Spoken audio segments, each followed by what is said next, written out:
A.K. Vajpayee, Chirag Paswan भी वहां पर थे। पर ये हो क्या रहा है, ये कहानी क्या बयां कर रहे हैं, ये जो विजुअल्स हैं, ये तस्वीरें हैं, कहानी बता रहे हैं ना, एक अच्छी खासी कहानी है ये, पॉलिटिकल कहानी। तुम्हारी जी ने सारा कुछ तो खोल दिया, अब क्या रह गया आपके लिए? सारा कुछ खोल गए हैं। देखो, ये तो अब खोल रहे हैं। आप याद करो, चिराग बाबू ने तो बहुत पहले कह दिया था कि तीसरे नंबर की पार्टी और जिसके नंबर 43 या 45 हो, वो कितने दिन चलेगी, और वो भी बिल्कुल पूरे अकड़ से कि नहीं जी नहीं। लल्लन सिंह का बयान भी आपने दिखा दिया कि हम तो जनता के उस पे हैं। अरे भाई, जनता ने तो आपको माना ही नहीं मुख्यमंत्री, ये तो बीजेपी की मर्जी पे ही आप मुख्यमंत्री बने हुए हैं। तो ये तो होना ही था। देखो, एक बात सुनो संदीप जी, अगर किसी नेता का भविष्य का एक्शन देखना है तो उसका पास्ट देख लीजिए। पास्ट अगर नीतीश कुमार जी का देखोगे तो रातों रात निकाह कर लेंगे, रातों रात तलाक भी दे देंगे, पता ही नहीं चलेगा आप। लेकिन इशारों में सारी चीजें बड़ी क्लियर हो जाती है। एक तो ये बात है। जहां तक चिराग बाबू का सवाल है, नहीं आ रहा हूं ना चिराग बाबू पर, एक मिनट रुकिए ना। मतलब आप ये तय मान रहे हैं कि ये गठबंधन तो टूटेगा, और आपकी जो पुरानी तमन्ना है, जिस रणनीति पर अपना राजनीतिक करियर दांव पर लगा रहे हैं चिराग पासवान, कि बीजेपी और एलजेपी साथ आए और आरजेडी और जेडीयू को साथ होने दो, ये होता दिख रहा है क्या? नहीं, चिराग बाबू का बड़ी क्लियर डिक्लेरेशन है। नहीं, आप फिर से हनुमान की भूमिका में आ गए ना। हमने तो कहा ही था नीतीश कुमार तो जाएंगे ही जाएंगे। अरे इन्हें किसने बनाया मुख्यमंत्री? हम देखो, वही तो कह रहे हैं, और वो बात सच होती नजर आ रही है आपको। वो तो पर्दे की बात, और बीजेपी चुप्पी साधे बैठी है, आपको कभी फटकार नहीं लगाती। नहीं, ऐसा नहीं है। देखो, राजनीतिक कन्वीनियंस के हिसाब से चलती है।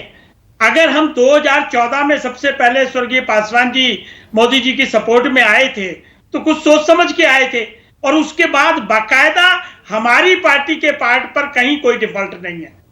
बीजेपी ने हमको सीटें नहीं दी, तब हमको मजबूरी में चुनाव लड़ना पड़ा। मजबूरी में या सोची समझी रणनीति थी? नहीं, देखिए, जेडीयू को कमजोर करने की रणनीति। ना, देखो, अरे वही तो सुकेश गिनवा रहे थे। जो लोग आपकी टिकटों पर आकर लड़े वो वापस बीजेपी में चले गए, तो ये तो अंदर खाने डील हो रखी थी। ये बात तो साफ हो रही है ना। आपको अच्छी तरह पता है, इतने एक्सपीरियंस चुनाव आपने देखे हुए हैं कि ए पार्टी में टिकट नहीं मिलती हो तो वो कैंडिडेट बी में भाग जाता है, बी में नहीं मिलती तो सी में भाग जाता है, बी में भागकर वापस ए में चला जाना, कुछ कहानी कहता है ना। देखिए, ये कोई फ्लोटिंग होता है, ये भी मामला, कौन कहां जाएगा, कौन कहां आएगा, अपने कैलकुलेशंस में लोग लगे रहते हैं। लेकिन चिराग ने एक स्टैंड तो लिया है। चिराग बाबू ने बड़ा क्लियर स्टैंड शुरू से ले लिया, और अभी तो कोई चुनाव भी नहीं है। आपकी तो बात से खिल रही होंगी ना, गठबंधन टूट जाए तो आप फिर से मुख्य धारा में आ जाएंगे। हमारी बातें इसलिए खिलेंगी कि अगर नीतीश कुमार से पीछा छूट जाए, जो नली गली के विकास की बात करते हैं, वो विकास के लिए बेहतरी होगी। और बीजेपी उनकी बातें कहां मान रही है? अभी गिना दिया ना उन्होंने, बाकायदा गिना दिया है, जनगणना का गिना दिया, उसके बाद स्पेशल स्टेटस का गिना दिया, और भी गिना दिए। तो ये तो माधव आनंद नहीं गिनाए, हमने थोड़ी गिनाए। देखिए, ये चलने वाला था ही नहीं गठबंधन। ये तो इतने दिन चल गया, यही बहुत है। और कब टूट जाए, कब किस रात को कौन सा निकाह और तलाक हो जाए, वो जाने, उनको मुबारक है। हमारा स्टैंड बड़ा क्लियर है कि नीतीश बाबू से छुटकारा मिलना चाहिए, और जितनी जल्दी मिलेगा उतना ही बेटर होगा। और इसी रणनीति पे हमारी पार्टी काम कर रही है। अखिलेश सिंह रिस्पॉन्ड कीजिए। एलजेपी के मुख्य प्रवक्ता कह रहे हैं तो होना था, इसी ये तो होगा ही, ये निहित है इस गठबंधन में। लोगों ने चुना आपको, नीतीश कुमार मुख्यमंत्री हैं। देखिए, ना कुछ हुआ था, ना कुछ होने वाला है, ना कुछ हुआ है। बिहार के अंदर स्पष्ट है, 5 वर्षों तक एनडीए की सरकार पूरा अपना कार्यकाल पूरा करेगी। और रही बात, ये अभी तो कसीदे कढ़े जा रहे थे तेजस्वी जी के शान। 5 वर्षों का बीच में एक इंटरजेक्शन है अखिलेश जी, 5 वर्षों तक कार्यकाल पूरा करेगी और 5 वर्षों तक नीतीश कुमार मुख्यमंत्री होंगे। बिल्कुल, 5 वर्षों तक नीतीश कुमार मुख्यमंत्री होंगे और कार्यकाल बीजेपी एनडीए अपना पूरा करेगी। अभी तेजस्वी जी के समर्थन में कसीदे कढ़े जा रहे थे कि वो बड़ी योग्य व्यक्ति है। मैं तो जानता हूं, उनकी योग्यता को सबने देखा है। पीडब्ल्यूडी के मिनिस्टर रहे, कम दिनों में ही जो उन्होंने अपने योग्यता का प्रदर्शन किया, कि बिहार को आगे ले जाने के जगह परिवार को आगे ले जाने की उनकी जो कला है, इस कला के अलावा तो कोई कला उनके पास नहीं है। तो बिहार के अंदर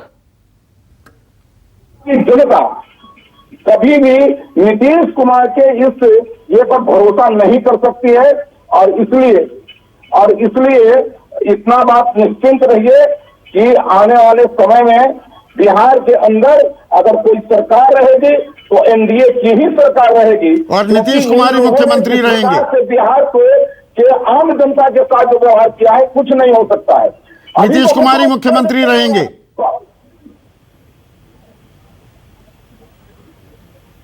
अखिलेश सिंह, नीतीश कुमार ही मुख्यमंत्री रहेंगे। जी, और अभी तो मैंने पूछा, अभी उसका कोई जवाब मृत्युंजय तिवारी नहीं दे सके कि मुख्यमंत्री कौन रहे उनके तरफ से। अगर वो खिचड़ी पकाने की बात कर रहे हैं तो मुख्यमंत्री कौन होगा उनके तरफ से? उन्होंने तो बोल दिया तेजस्वी मुख्यमंत्री होंगे, सबसे बड़ी पार्टी के नेता क्या हो गया? तो क्या नीतीश कुमार जी उनका नेतृत्व स्वीकार करेंगे? ये सब ख्याली पुलाव है, ये ख्याली पुलाव है। पर वो ये भी बोले कि समझने वाले समझ गए, जो ना समझे वो अनाड़ी हैं। इन तस्वीरों के बारे में मैं आपको मैं याद दिलाना चाहता हूं कि ये लोग जनादेश को स्वीकार नहीं करते, और जनादेश को स्वीकार इसलिए नहीं करते हैं क्योंकि इनको लगता है कि सत्ता पर सिर्फ मेरा ही अधिकार है, और बिहार की एक आम जनता की गाड़ी कमाई का जो खजाना भरा, गाड़ी कमाई का जो खजाना है, इस पर भी मेरा अधिकार है और मेरे परिवार के विकास के लिए होना है। और इसीलिए जनादेश का अपमान करते हुए जब से ये सरकार बनी है लगातार ये करें कि तो लल्लन सिंह का ये कहना, अखिलेश सिंह किसी की कृपा के चलते मुख्यमंत्री नहीं बने, आप ही को तो बोल रहे हैं लल्लन सिंह, और किसकी कृपा की बात कर रहे हैं? आपको ताकीद कर रहे हैं ना। बिल्कुल किसी के कृपा के चलते मुख्यमंत्री नहीं बने हैं, हमारे साथ के कारण मुख्यमंत्री बने हैं। हमारा साथ और हमारा सहयोग रहा है, इसलिए मुख्यमंत्री बने हैं, किसी की कृपा पर नहीं बने हैं। पर कहना पड़ रहा है ना।